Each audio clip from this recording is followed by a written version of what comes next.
পূর্বাঞ্চল প্রতিদিনে এই মুহূর্তে কয়েকটি সংবাদ নিয়ে আপনাদের সাথে রয়েছি আমি স্বপ্ন। বিস্তারিত সংবাদের আগে প্রথমে দেখে নেব হেডলাইন্স। মিয়া বলে অপমান করা বরদাস্ত করব না, হুঁশিয়ারি বিধায়ক করিম উদ্দিনের। প্রয়াত ত্রিপুরার প্রাক্তন মন্ত্রী এবং সিপিআইএম নেতা কেশব মজুমদার, শ্রদ্ধা নিবেদন মুখ্যমন্ত্রী থেকে শুরু করে সমস্ত মন্ত্রী বিধায়কগণের। বরাক নদীর ভাঙনের কবলে লক্ষ্মীপুরে গোবিন্দপুরের একটি সরকারি বিদ্যালয়, যে কোনো মুহূর্তে নদীতে বিলীন হয়ে যেতে পারে বিদ্যালয়টি। ভব্য শোভাযাত্রার মাধ্যমে শিলচর জেলা বার অ্যাসোসিয়েশনের সার্ধ শতবর্ষ পূর্তি অনুষ্ঠানের সূচনা হলো আজ। কুমারঘাট মহকুমা আদালত স্থাপন করার দাবিতে কুমারঘাট মহকুমা শাসকের কার্যালয়ে ঘেরাও। সোনাইয়ে কংগ্রেস শক্তিশালী রয়েছে, দাবি ব্লক কংগ্রেস সভাপতি আক্তার হোসেন বরভূইয়ার।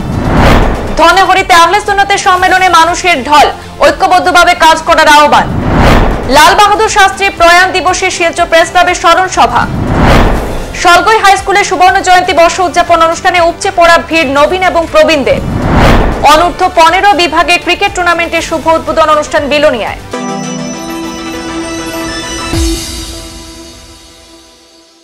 রাজ্যের মুখ্যমন্ত্রী হিমন্ত বিশ্ব শর্মা দায়িত্ব গ্রহণ করার পর থেকে শুধু একটি জাতিকে টার্গেট করে বারবার কথা বলেন। একটি গণতান্ত্রিক দেশে সবার অধিকার সমান রয়েছে, কিন্তু গণতান্ত্রিক দেশে বসবাস করে একটি জাতিকে টার্গেট করা অসাংবিধানিক। মিয়া মুসলমান বলে টার্গেট করা আর বরদাস্ত করা যাবে না। প্রয়োজনে গণতান্ত্রিক পদ্ধতিতে মাঠে নামার হুঁশিয়ারি দিলেন সোনাইয়ের বিধায়ক করিম উদ্দিন বরভূইয়া। সোনাইয়ের ধনেহরি সুন্নি মহাসম্মেলনে অংশগ্রহণ করে এমনই মন্তব্য করলেন বিধায়ক করিম। অনুষ্ঠানে হাজার হাজার ধর্মপ্রাণ মুসলমানদেরকে উদ্দেশ্য করে তিনি বলেন, অন্যায়ভাবে রাজ্যের বহু মাদ্রাসা ধ্বংস করে দেওয়া হয়েছে। এখন আর ঘরে বসে থাকার সময় নয়, বরং জাতির স্বার্থে ঘর থেকে বেরিয়ে আন্দোলন করতে হবে, অন্যথায় আমাদের অস্তিত্ব থাকবে না। নিজের অস্তিত্ব বহাল রাখতে মাঠে নেমে কাজ করতে হবে। এক ঝাঁক ইসলামী স্কলারদের উপস্থিতিতে কাছাড় জেলা যুব আহলে সুন্নাত ওয়াল জামাতের সাধারণ সম্পাদক নাজির হোসেন মজুমদার বিধায়ক করিম উদ্দিনের সম্মুখে 15টি প্রস্তাব তুলে ধরেন। বিধায়ক করিম আশ্বাস দিয়েছেন তিনি এ বিষয়ে বিধানসভায় আলোচনা করবেন। একটা জাতির জনগোষ্ঠীর বারবার লাঞ্ছনা করা, বঞ্চনা করা, অন্যায়ভাবে আমরা সিট হল আজমল ফাউন্ডেশন থেকে ডাক্তারিক 500 জনে পাইছেন। প্রায় ক্যাবিনেট সিদ্ধান্ত লইয়া 50 জনের 10% ছাত্রসকলের ভর্তির রাস্তা বন্ধ করে দিচ্ছেন মুখ্যমন্ত্রী। আমরা ওটা লইয়া ফাইট করি আর দোয়া করবো। আজকে আমরা লড়াই করিয়া দিতে থাকা লাগবো। কিন্তু আমার বহুত সাংবাদিক বন্ধু সকল আছে, আমার মুরব্বী সকল সামনে রাখিয়া বইয়া আসাম প্রায় 40% আমরা হিমাচল প্রদেশের লাগান আমরা ভাবিলে হইতো না। আমি কেউরে ধমকি দিয়েন না, কেউরে হুমকি দিয়েন না। আমরা শান্তির বাহক, আমরা শান্তি চাই, আমরা সম্প্রীতি চাই, আমরা মিলিয়ে চলতাম চাই। এর মানে এইখান নাই যে প্রত্যেক দিন তুমি আমার উড়িবে আর আমি মাতিতাম না, ইলা হইতো না, হইব না। সময়ে সময়ের কাম করা লাগবো কিনা লাগতো না। আর আমি জানাইয়া দিয়া 40% মানুষ যে কোনো সময় প্রতিবাদ করবার প্রয়োজন হইলে বারবার অপমান সহ্য করা যেত না, বারবার এইভাবে আমাদের অন্যায়ভাবে বঞ্চিত করা যেত না। প্রয়াত হলেন ত্রিপুরা রাজ্যের প্রাক্তন মন্ত্রী এবং সিপিআইএম নেতা কেশব মজুমদার। বৃহস্পতিবার ভোররাতে তিনি শেষ নিঃশ্বাস ত্যাগ করেন। শেষবারের মতো তার মরদেহ নিয়ে আসা হয় রাজ্য বিধানসভায়। সেখানে প্রয়াত প্রাক্তন মন্ত্রীকে ফুল দিয়ে শ্রদ্ধা নিবেদন করেন মুখ্যমন্ত্রী থেকে শুরু করে সমস্ত মন্ত্রী বিধায়করা। তার মৃত্যুতে প্রতিক্রিয়া ব্যক্ত করতে গিয়ে মুখ্যমন্ত্রী বলেন, রাজ্য একজন অভিজ্ঞ রাজনৈতিক নেতাকে হারালো। দীর্ঘ বছর তিনি বামপন্থী আন্দোলনের সঙ্গে যুক্ত ছিলেন এবং একাধিক দপ্তরের মন্ত্রী ছিলেন। অনেকদিন ধরে বার্ধক্যজনিত রোগে ভুগছিলেন। প্রাক্তন মন্ত্রীর প্রয়াণে তিনি শোক ব্যক্ত করেছেন। প্রাক্তন মন্ত্রীর মৃত্যুতে প্রতিক্রিয়া ব্যক্ত করতে গিয়ে সিপিআইএম দলের ত্রিপুরা রাজ্য কমিটির সম্পাদক এবং বিধায়ক জিতেন চৌধুরী বলেন, কেশব মজুমদার ছিলেন একজন দক্ষ নেতা, সুবক্তা এবং গুণী শিক্ষক ছিলেন তিনি। বামপন্থী গণ আন্দোলন রাজ্যে গড়ে তোলার ক্ষেত্রে তার গুরুত্বপূর্ণ ভূমিকা ছিল। এমন নেতার মৃত্যুতে দলের বড় ক্ষতি হবে বলে অভিমত ব্যক্ত করেন তিনি। প্রাক্তন আমাদের সময় উনি প্রাক্তন স্বাস্থ্যমন্ত্রী ছিলেন। অনেকদিন ধরে শারীরিকভাবে শক্ত সমর্থ ব্যক্তি ছিলেন, কিন্তু গত কয়েক বছর ধরে আমরা শুনছিলাম উনি বার্ধক্যজনিত রোগে ভুগছিলেন। এখানে আসলেন, আমরা সবাই দুঃখিত। একজন প্রাজ্ঞ রাজনৈতিক ব্যক্তি আমরা হারালাম এবং বামফ্রন্টের সময় বিভিন্ন দপ্তরে উনি মন্ত্রী ছিলেন। আমি যখন চাকরি করতাম স্বাস্থ্য দপ্তরের উনি মন্ত্রী ছিলেন। ওনার সাথে আমার কয়েকবারই আমার কথাবার্তা হয়েছে, আমাদের খাওয়া দাওয়া নিয়ে ওনার কাছে যেতাম তরফ থেকে। তো ওনার প্রয়াণে আমরা সবাই দুঃখিত। কাছাড়ের লক্ষ্মীপুর শিক্ষাখণ্ডের অন্তর্গত গোবিন্দপুর ইস্ট এম স্কুলে নেমে এসেছে গভীর সংকট। বিগত কয়েক বছর ধরে বরাক নদীর ভাঙন অব্যাহত রয়েছে। এই ভাঙনের কবলে পড়েছে বিদ্যালয়টিও। বর্তমানে নদী ভাঙনের ফলে বিদ্যালয়টি বেশ কয়েকটি শ্রেণীকক্ষ সহ প্রায় 70% বিদ্যালয়ের ভূমি নদীর গর্ভে চলে গিয়েছে। এতে বিপাকে পড়েছেন ছাত্রছাত্রী সহ শিক্ষক শিক্ষিকারাও। বিদ্যালয়ের শ্রেণীকক্ষ সহ জমি নদীতে বিলীন হওয়ার ফলে বিদ্যালয়ের 150 জন ছাত্রছাত্রীরা পাঠদান করছে রাস্তার পাশে অস্থায়ীভাবে। এলাকার ছাত্রছাত্রীর ভবিষ্যতের দিকে লক্ষ্য রেখে বিদ্যালয়টি স্থানান্তরিত করার জন্য স্থানীয় জনগণ বিদ্যালয়ের জন্য জমিও দান করেছিলেন। তথাপিও গুরুত্ব দেওয়া হয়নি শিক্ষা বিভাগ সহ জেলা প্রশাসনের পক্ষ থেকে। Gobindapur east M school under Lakshmipur block elementary education. তো আমাদের এখানে দুইটা স্কুল আসলো, একটা স্কুল আসলো 970 নম্বর হামিদি এলপি স্কুল এবং একটা গোবিন্দপুর ইস্ট এম স্কুল। দুইটা স্কুল একটা কম্পাউন্ডের মধ্যে আসলো। আজ থেকে প্রায় 4 বছর আগে 970 নম্বর হামিদি এলপি স্কুলটারে এমালগেট করিয়া ইস্ট এম স্কুলের সঙ্গে একত্রীকরণ করা হয়েছে। তখন থেকেই শুরু হয়েছে নদীর ভাঙ্গন। প্রায় প্রতি বছর একটা রুম দুইটা রুম করিয়া ভাঙ্গিয়া লইয়া যায়। আমরা বিভাগীয় কর্তৃপক্ষের লগে যোগাযোগ করি। গত বছর আমরা প্রায় 3টা রুম লইয়া গেছে গিয়া গত বর্ষার সময়। তখন আমরা বিও ম্যাডামের কাছে আমরা জানাইছি যে ম্যাডাম আমরা স্কুলটা ভাঙ্গি গেছে। ম্যাডাম এখানে আইসুন, সরজমিনে দেখা করছেন, স্কুলটা দেখছেন। তাই দেখার পরে আমরা কইছেন আপনারা জমির ব্যবস্থা করুন, আমরা আপনারাই স্কুল দিয়ার। আমরা এখানে আমরা লোকাল আমার এক ভাই 12 কাঠা জমিন দান করছেন স্কুল নির্মাণ করার লাগিয়া। কিন্তু আজ দিন পর্যন্ত আমরা উপেক্ষিত। আসামের শিক্ষামন্ত্রী শ্রী রনোজ পেগু মহাশয়, মুখ্যমন্ত্রী হিমন্ত বিশ্ব শর্মা মহাশয়, জেলা প্রশাসন তথা আমার স্থানীয় বিধায়কের দৃষ্টি আকর্ষণ করিয়া এই স্কুলটা প্রায় 5 বছর থেকে ভাঙ্গের। আমরা 5 বছর থেকে আমরা মানে কর্তৃপক্ষের সঙ্গে আমরা দৌড়ঝাঁপ শুরু করছি।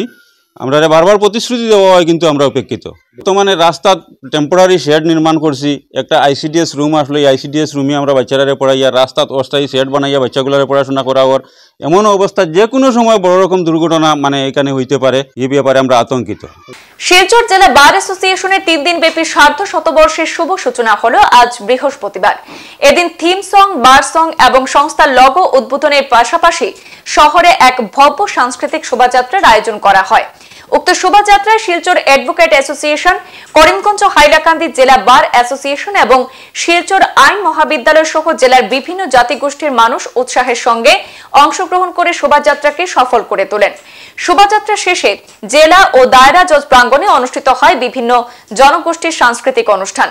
শিলচর জেলা বার অ্যাসোসিয়েশনের সভাপতি দুলাল মিত্র এবং সম্পাদক নীলাদ্রি রায় সংস্থার 150 বছরের ইতিহাস তুলে ধরার পাশাপাশি আগামী 27 এবং 28 জানুয়ারি আয়োজিত হতে যাওয়া সার্ধ শতবর্ষের অনুষ্ঠান সূচি জনসমক্ষে তুলে ধরেন। কুমারঘাট মহকুমা আদালত স্থাপন করার দাবিতে প্রগতিশীল মঞ্চ বৃহস্পতিবার কুমারঘাট মহকুমা শাসকের কার্যালয় ঘেরাও করে।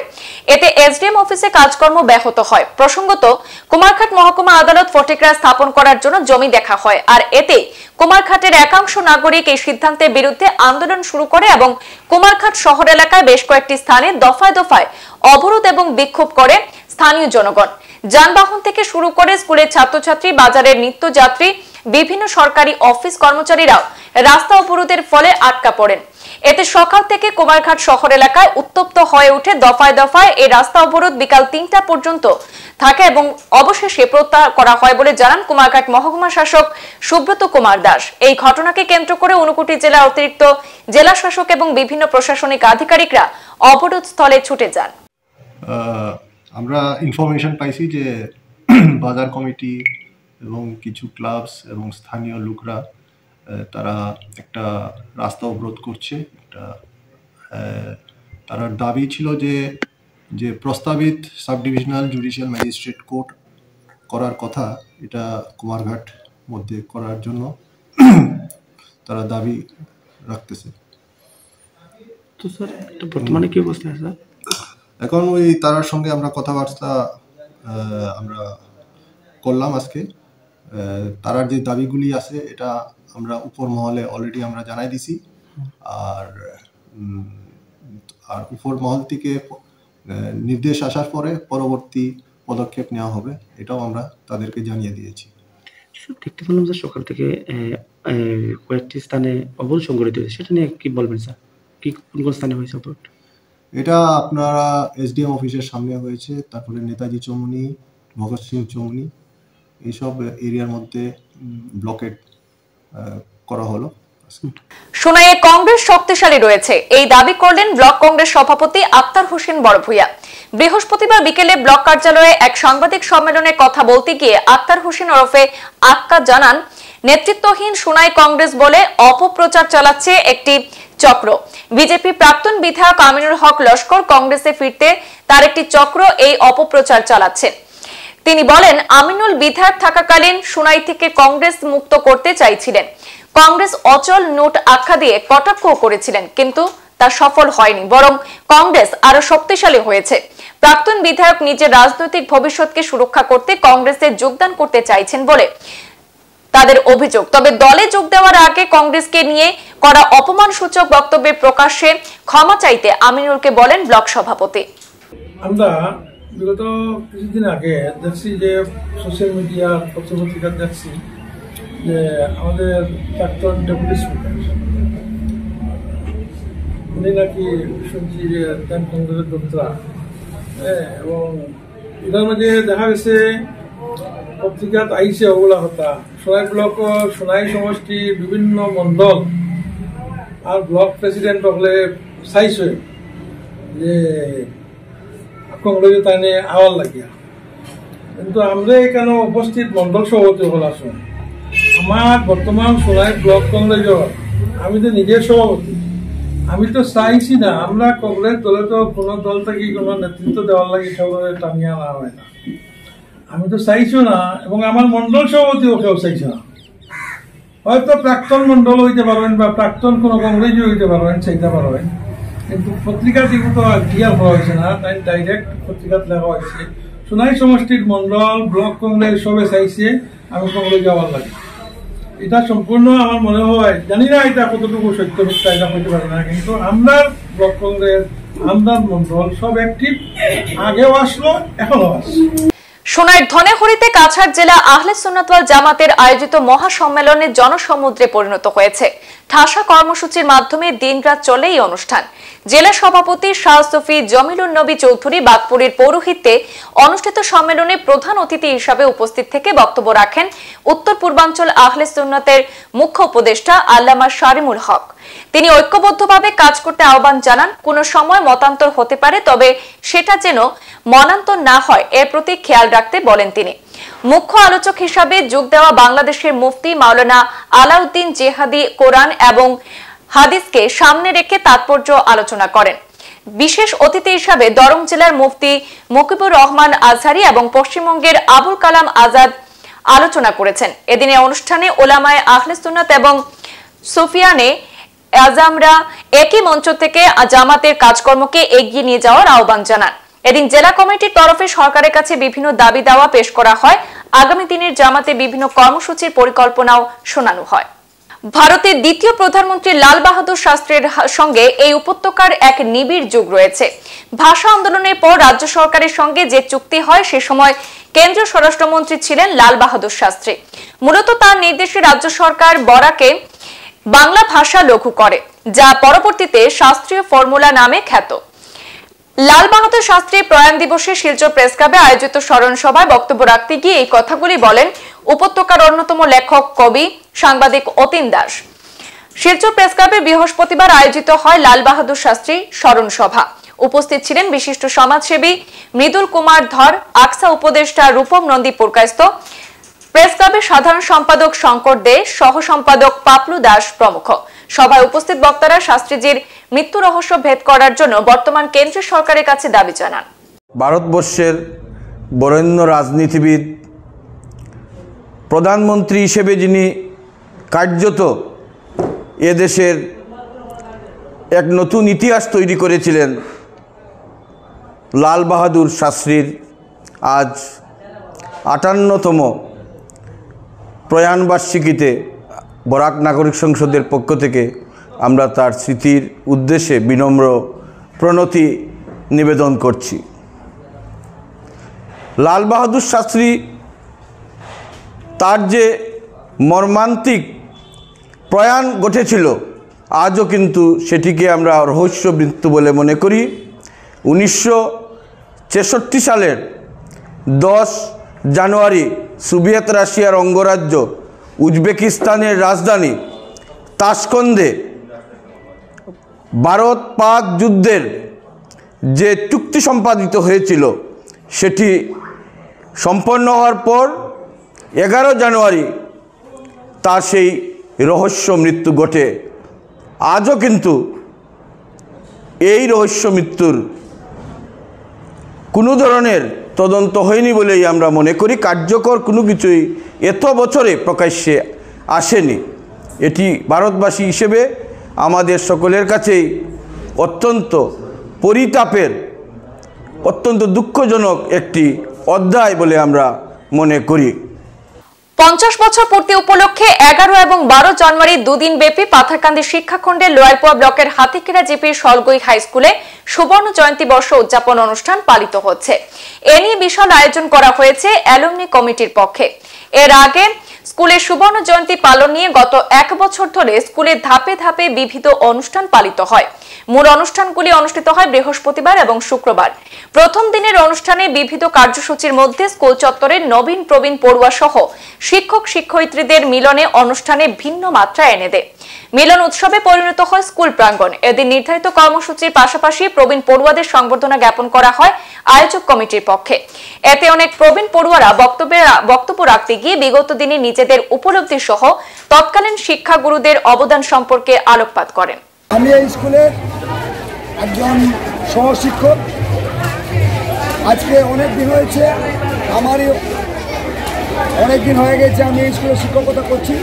আর আজকের এই 50 বছর পূর্তি উপলক্ষে গোল্ডেন জুবিলি যে প্রোগ্রামটা শেষ দুটি দিনের আজ প্রথম দিন, তার আগামীকালও আমাদের শেষ দিন হবে। তাই এই প্রথম দিনের এই যে প্রাক্তন ছাত্রছাত্রীদের যে মিলন উৎসব, সত্যিকারে আমার অনেক আনন্দ লেগেছে। বিকশিত ভারত সংকল্প যাত্রা প্রকল্পের আওতায় বৃহস্পতিবার সোনাই পৌরসভা কার্যালয়ে সচেতনতামূলক অনুষ্ঠানের আয়োজন করা হয়। 2047 সালের ভেতরে ভারতকে বিশ্বের অন্যতম রাষ্ট্র হিসাবে তুলে ধরতে কেন্দ্র রাজ্য সরকার যৌথভাবে বিকশিত ভারত অভিযান শুরু করেছে।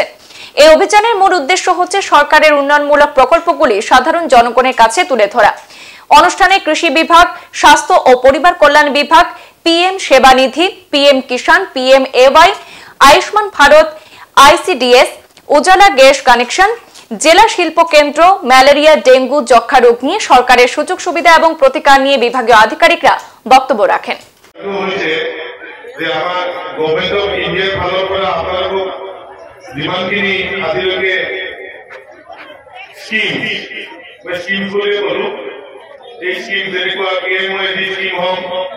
বা আপনার উজালা হোক, সোশ্যাল ওয়েলফেয়ার স্কিম হোক, লগতে হেলথৰ আয়ুষ্মান ভারতৰ স্কিম হোক, সাপ্লাই ডিপার্টমেন্টৰ রেশন কার্ড ডিস্ট্রিবিউশনের স্কিম হোক, এই বেনিফিচিয়ারিবিলাক আমাৰ ইয়াত আজি নিমন্ত্ৰিত কৰা হৈছিল। তাৰ পৰিপ্ৰেক্ষিতত আপোনালোকে আহি পেলাই আমাৰ ইয়াত উপস্থিত হৈছে, গতিকে আপোনাক ধন্যবাদ জনাইছো, আপোনালোকক মই ওয়েলকাম জনাইছো। The government of India actually বিকশিত ভারত প্রোগ্রামের মেইন উদ্দেশ্যটো হয়েছে গভর্নমেন্ট অফ ইন্ডিয়ার যেগুলা স্কিম আছে এই স্কিমগুলা একটু স্যাচুরেশন দেওয়া, মানে যদি বেনিফিশিয়ারি কিছু রয়ে গেছে আর এই বেনিফিশিয়ারিগুলা আবার গভর্নমেন্টের স্কিমগুলার বেনিফিটটা লইতে পারে আর কি রকম অ্যাপ্লাই করতে লাগে। বিলোনিয়া ক্রিকেট অ্যাসোসিয়েশনের উদ্যোগে আজ থেকে শুরু হলো অনূর্ধ্ব 15 বছরের বালক বিভাগে স্কুল ভিত্তিক ক্রিকেট প্রতিযোগিতা। আজ উত্তর বিলোনিয়া স্কুল মাঠে এই ক্রিকেট প্রতিযোগিতার উদ্বোধন করেন ভারত চন্দ্রনগর পঞ্চায়েত সমিতির চেয়ারম্যান পুতুল পাল বিশ্বাস। বক্তব্য রাখতে গিয়ে উদ্বোধক তথা ভারত চন্দ্রনগর পঞ্চায়েত সমিতির চেয়ারম্যান পুতুল পাল বিশ্বাস বলেন, বর্তমানে রাজ্যে যুবকদের মধ্যে নেশার প্রবণতা বাড়ছে, তাই তিনি খেলোয়াড়দের প্রতি আবেদন রাখেন এখন থেকে যাতে তারা নেশার বিরুদ্ধে প্রতিবাদ করে এবং লড়াই করে। বিলোনিয়া ক্রিকেট অ্যাসোসিয়েশনের সম্পাদক পার্থ চৌধুরী জানান, এক পক্ষ কাল ধরে চলবে এই খেলা। আগামী 24 জানুয়ারি এই উত্তর বিলোনিয়া স্কুল মাঠে অনুষ্ঠিত হবে ফাইনাল খেলা। 14 দিন ব্যাপী এই খেলায় 18টি ম্যাচ অনুষ্ঠিত হবে মহকুমার বিভিন্ন ক্রিকেট গ্রাউন্ডে। মোট 9টি দল এই খেলায় অংশ নেয়। আজ উদ্বোধনী ম্যাচে মুখোমুখি হয় বিলোনিয়া বিদ্যাপীঠ দ্বাদশ শ্রেণী বিদ্যালয় বনাম সারাসীমা দ্বাদশ শ্রেণী বিদ্যালয়। জয়লাভ করে বিলোনিয়া বিদ্যাপীঠ দ্বাদশ শ্রেণী বিদ্যালয়। আমরা বিলোনিয়া ক্রিকেট অ্যাসোসিয়েশনের পক্ষ থেকে অনূর্ধ্ব 15 যে ক্রিকেট টুর্নামেন্ট আজকে উত্তর বিলোনিয়া ক্রিকেট গ্রাউন্ডে শুরু হতে যাচ্ছে। পঞ্চায়েত সমিতির ভারতচন্দ্রনগর ব্লক পঞ্চায়েত সমিতির চেয়ারম্যানের হাত ধরে আমাদের এখানে আজকে উদ্বোধনী ম্যাচ উদ্বোধন হয়েছে, শুরু হয়েছে। ওটার সমাপ্তি হবে আগামী 24 তারিখ। আজকে অংশগ্রহণ করছে বিলোনিয়া বিদ্যাপীঠ এইচএস স্কুল এবং সারাসীমা এইচএস স্কুল অংশগ্রহণ করছে। প্রতিদিন বিভিন্ন মাঠে ছড়িয়ে ছিটিয়ে খেলা হবে। নতুননগর স্কুল মাঠ, আমজাদনগর স্কুল মাঠ এবং এই উত্তর বিলোনিয়া স্কুল মাঠে, 3টা মাঠে অনূর্ধ্ব 15-এর খেলা কন্টিনিউ প্রতিদিন, বন্ধের দিনগুলো ছাড়া, ন্যাশনাল ডেগুলো ছাড়া খেলা অনুষ্ঠিত হবে। 24 তারিখ এই মাঠে ফাইনাল খেলা অনুষ্ঠিত হবে। সংবাদ এই পর্যন্তই, ফিরছি পরবর্তী অন্যান্য আপডেট নিয়ে। ধন্যবাদ।